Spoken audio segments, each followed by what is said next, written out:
ಪರಂತಪನೊಲುಮೆಯಿಂದ ಸದಾ ಪರೋಕ್ಷಿಗಳೆನಿಸಿ ಭಗವದ್ರೂಪ ಗುಣಗಳ ಮಹಿಮೆ ಸ್ವಪತಿಗಳಾನನದಿ ತಿಳಿವಾ ಸೌಪರಣಿವಾರುಣಿ ನಗಾತ್ಮಜರಾಪನಿತು ಬಣ್ಣಿಸುವೆನೆನ್ನ ಮಹಾಪರಾಧಗಳೆನಿಸದೀಯಲಿ ಪರಮ ಮಂಗಳವಾ.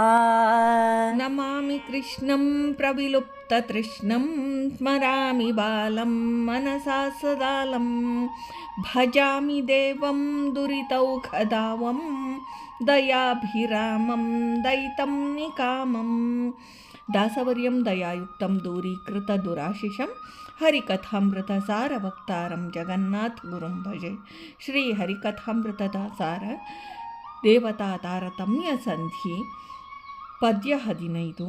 ಆ ಪರಂತಪನೊಲುಮೆಯಿಂದ ಸದಾ ಪರೋಕ್ಷಿಗಳೆನಿಸಿ ಎಂಬ ಪದ್ಯದ ಮೂಲಕ ಶ್ರೀ ಜಗನ್ನಾಥದಾಸಾರ್ಯರು 7ನೆಯ ಕಕ್ಷಾಪನ್ನರಾದ ಸೌಪರ್ಣಿ, ವಾರುಣಿ, ಪಾರ್ವತೀ ದೇವಿಯರನ್ನು ಸ್ತೋತ್ರ ಮಾಡ್ತಾರೆ. ಪರಂತಪ ಈ ಶಬ್ದಾರ್ಥವು ಅಸುರರನ್ನು ಹಿಂಸೆಪಡಿಸುವವನು ಎಂದರ್ಥ. ದುಷ್ಟ ಜನರನ್ನು ಅತಿಶಯವಾಗಿ ತಾಪಗೊಳಿಸುವುದರಿಂದ ಶ್ರೀ ಪರಮಾತ್ಮನಿಗೆ ಪರಂತಪ ಎಂಬ ನಾಮ.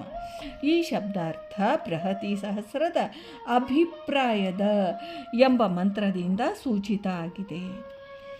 ಅಂತಹ ಶತ್ರು ಸಂಶಕನಾದ ಪರಂತಪನ ಅಂತಃಕರಣಪೂರಿತವಾದ ಅನುಗ್ರಹಕ್ಕೆ ಪಾತ್ರರಾದವರು ಒಲುಮೆಯಿಂದ ಸೌಪರ್ಣಿ, ವಾರುಣಿ ಮತ್ತು ಪಾರ್ವತೀ ದೇವಿಯರು 7ನೇ ಕಕ್ಷಾಪನ್ನರು.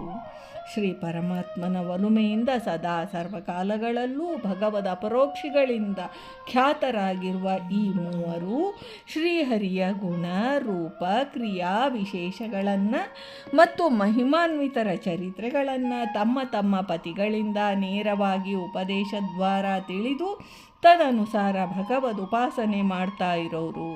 ಸೌಪರ್ಣಿ, ಸುಪರ್ಣ ಎಂದರೆ ಸುವರ್ಣವರ್ಣದ ರೆಕ್ಕೆಗಳುಳ್ಳ ಶ್ರೀ ಗರುಡದೇವರು ಅವರ ಪತ್ನಿಗೆ ಸೌಪರ್ಣಿ ಎಂದು ಹೆಸರು. ವಿನಿತಾದೇವಿಯ ಪುತ್ರ ಗರುಡದೇವರು. ವಾರುಣಿ, ಶ್ರೀಶೇಷದೇವರ ಪತ್ನಿಗೆ ವಾರುಣಿ ಎಂಬ ನಾಮ. ನಗಾತ್ಮಜ, ನಗ ಎಂದರೆ ಪರ್ವತ.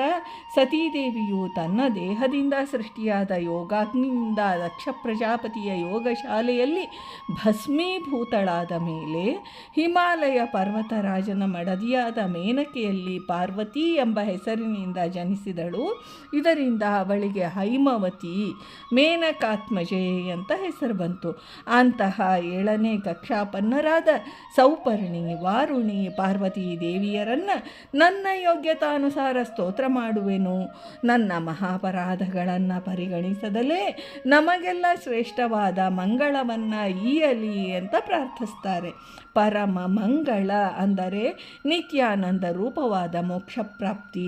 ಸಜ್ಜನರಿಗೆ ಮೋಕ್ಷಪ್ರಾಪ್ತಿಗೆ ಸಾಧನ ಸಂಪತ್ತುಗಳನ್ನು ಕೊಡುವವರು ಈ ಮೂವರು.